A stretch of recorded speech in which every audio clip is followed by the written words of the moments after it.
Hello बच्चों, स्वागत है आपका इस वीडियो में करने वाले हैं एक्सरसाइज 5.3 का 9वां क्वेश्चन करने वाले हैं। मोस्ट इंपॉर्टेंट क्वेश्चन है। मैं एक बार और बोल दे रहा हूँ, मोस्ट इंपॉर्टेंट क्वेश्चन है। इस क्वेश्चन के पास ऐसे एक स्टार लगा लीजिएगा, ठीक है, क्योंकि बहुत ही इंपॉर्टेंट क्वेश्चन एग्जाम में आ सकता है। क्या दिया हुआ है?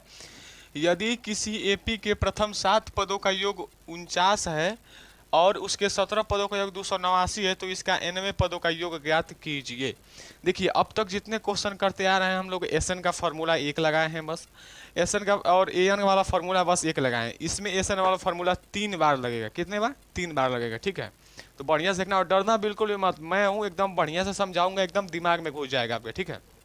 देखिए, यदि किसी एपी के प्रथम 7 पदों का योग, प्रथम 7 पद क्या का योग क्या होता है? S7। क्या दिया हुआ है? 49। ये दिया हुआ है, ठीक है। आराम आराम से समझना है। और प्रथम 17 पदों का योग 289 है। प्रथम 17 पद यानी कि यह 17 का कितना मान दिया? 289। एकदम ध्यान से। तो 90 पदों का योग ज्ञात करना है, यानी कि एसएन का मान ज्ञात करना है। कैसे होगा सर? आराम से, बहुत बढ़िया से हो जाएगा। देखिए, S7 का मान कितना दिया है? 49, ठीक है। तो S7 क्या होता है? S7 इक्वल टू क्या होता है? n/2 bracket 2a plus n-1 into D. इसमें a का भी मान नहीं है, d का भी मान नहीं है, n का मान बस 7 है। नहीं है, चलिए करते हैं आगे, आगे समझ में आएगा आपको कैसे होगा, ठीक है। तो S7 का मान कितना दिया है? 49। n का तो मान दिया नहीं हुआ है, सॉरी, n का मान दिया हुआ है, n 7 7वें पद का है ना, तो 7 दिया हुआ है। और 2a प्लस 7-1 और ये d, ठीक है। देखिए 49, और ये देखिए, ये भागा में इधर जाएगा तो गुणा में हो जाएगा, ठीक है। Equal to 7 2a plus 6d। 7 में से गया 6 और ये d में गुणा हो जाएगा तो 6d, ठीक है। अब देखिए, ये गुणा में है, इधर जाएगा तो भाग में हो जाएगा। इसका गुणा मत करिएगा, अभी कटेगा ये।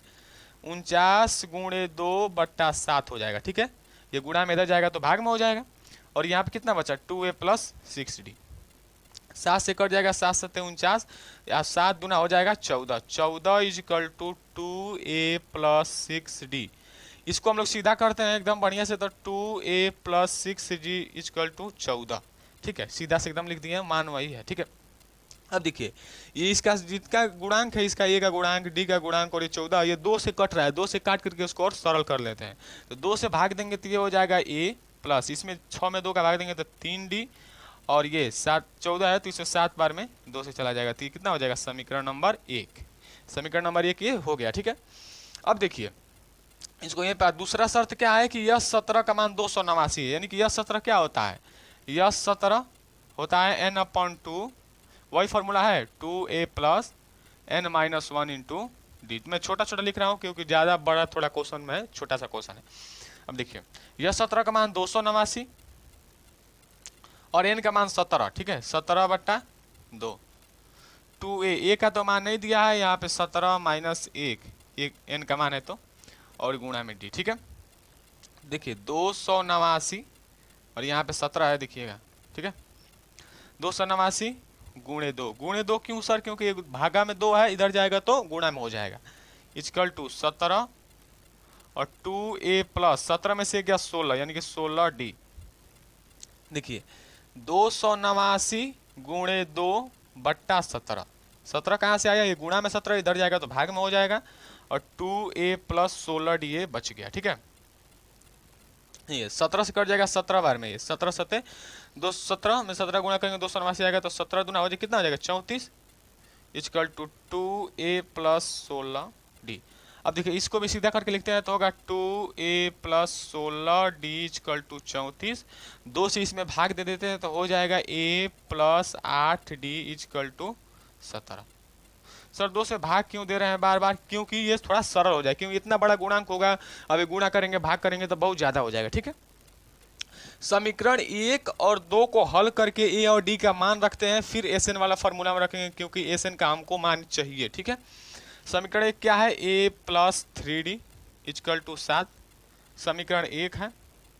समीकरण 2 क्या है? a plus 8d equal to 17, समीकरण 2 है। मार्कर का CI भी मेरा खत्म हो रहा है, ठीक है।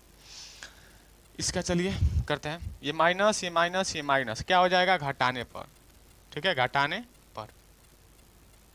ए से 1 कट गया, 8 में से 3 गया होगा -5d, और 17 में 7 गया तो होगा -10। ये माइनस से माइनस कट जाएगा, और d इक्वल टू 10/5, 5 दूना 10, d इक्वल टू 2। अच्छा, d का मान समीकरण 1 में रखिए, तो a प्लस 3 गुणे d का मान 2 इक्वल टू 7, तो a equal to a plus 6 equal to 7, तो a इक्वल टू 7 माइनस 6 यानी कि 1। ए का मान आ गया, डी का मान आ गया। अब आइए इस फॉर्मूले पर फिर से इसी फॉर्मूले पर रखते हैं। सर कितना बार रखना पड़ेगा, बस लास्ट बार और आंसर आ जाएगा, ठीक है। आइए फॉर्मूला वो क्या है, s n equal to n upon 2 bracket 2a plus n minus 1 into d, ठीक है। देखिए क्या होगा, बस लास्ट स्टेप ही चल रहा है, फिर से एक बार मैं समझा दूंगा क्वेश्चन करके, ठीक है। तो s n equal to n का तो मान निकालना ही है हम लोग को, ठीक है, मतलब उसका नहीं दिया है मान, एक a का मान 1 और d का मान 2 भरते हैं, 2 गुणे 1 प्लस n माइनस 1 और d का मान 2, ठीक है। तो s n equal to n upon 2, ये होगा 2 प्लस 2n गुणा होगा तो और -2, ये 2 से 2 ये कट जाएगा, तो एस एन इक्वल टू कितना आ गया, n अपॉन 2 गुणा 2n बचा है ना बस।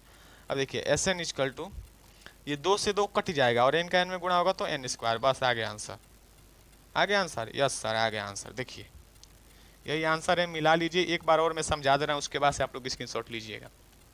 कहा है कि इसमें 7 पदों का योग 49, 17 पदों का योग 289 दिया है और n पदों का योग पदों का योगफल ज्ञात करना है। देखिए S7 दिया है 49, S17 दिया है 289, Sn का मान हमको निकालना है।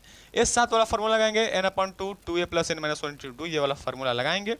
अब इसमें मान भरेंगे, S7 का मान ये दिया हुआ है और S7 बोला यानी कि n की जगह पे 7 है तो 7 भर देंगे, और 2a और n का जगह पे सब मान भर करके ऐसा हम लोग इस समीकरण बना लेंगे, ठीक है। फिर दूसरा शर्त, S का मान S17 का दिया है 289, तो जैसे S7 का निकाले हैं वैसे S17 का निकाल लेंगे, समीकरण 2 बना लेंगे, ठीक है। इतना समझ में आया। दोनों समीकरण को हल करके a और d का मान निकाल दिए हैं, d का मान 2, a का मान 1, ठीक है 1। अब पूछा है कि n पदों का योग, तो n पदों का योग Sn होता है, Sn equal to n upon 2 bracket 2a plus n minus n into d होता है, ठीक है। तो उसके लिए क्या करेंगे हम लोग, a और d का मान निकल गया, उसका मान भरेंगे और n का आपस n आराम से आ जाएगा, ठीक है। चलिए स्क्रीनशॉट लीजिए आप, और वीडियो पसंद आई हो तो चैनल को सब्सक्राइब और वीडियो को लाइक करिएगा। चलिए मिलते हैं अगले वीडियो में अगले क्वेश्चन के साथ।